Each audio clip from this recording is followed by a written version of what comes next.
Okay guys, I am cooking beef tongue for the first time. I am boiling some beef tongue.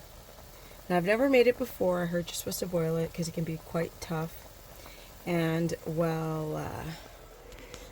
there's a lot of nutrition in beef tongue. So when people are asking me, what did our hunter-gatherers do when they didn't have butter? And I'm like, the tongue, the eyes, the intestine, the thymus. Oh, that's so fatty. But let's see how it tastes and the nutritional profile. Beef tongue is very nutritious.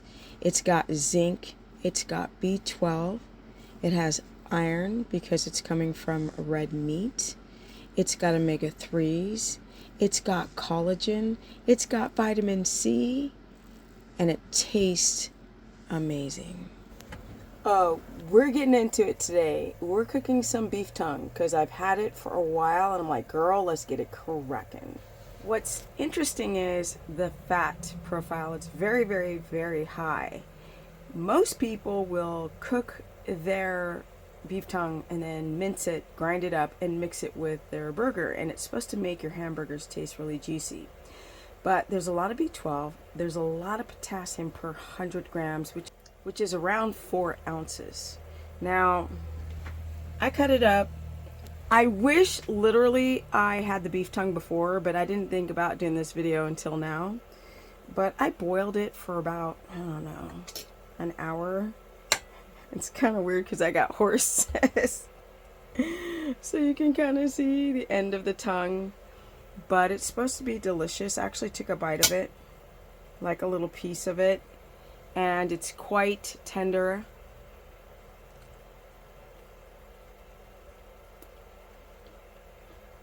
It's very nice.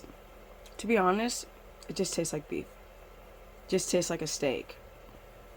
So don't be afraid of the tongue, the omega-3s, the fatty acid profile, the B12. Don't be afraid of organ meats. You guys always think it's going to taste so weird. It doesn't. It literally tastes just like a steak.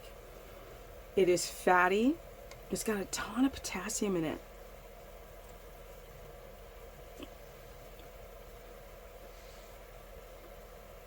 Per 100 grams, B12,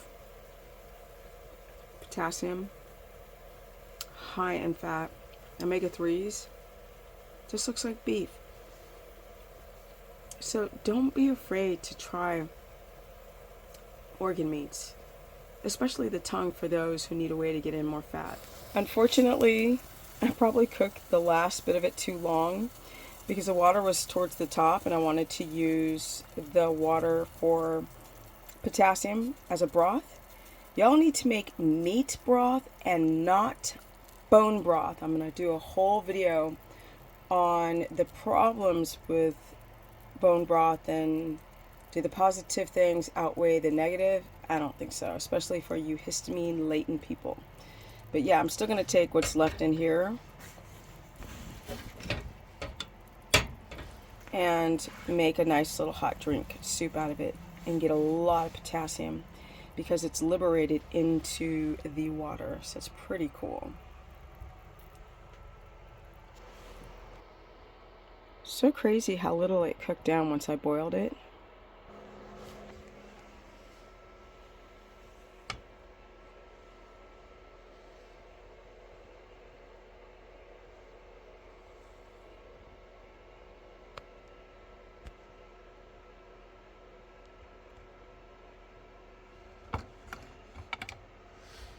Clearly, this is how much it cooked down. It's about a plate's worth for one whole tongue. But this is great. I'm going to mix it with ground beef and ground pork. Like I mentioned previously, this is the juices that the tongue was being boiled in. So when you cook meat, you liberate the potassium into the water. Then I also, with meat, I don't have to deal with the oxalates or the glutamate, which is kind of a neurotoxin. So that's a broth for you coffee drinkers.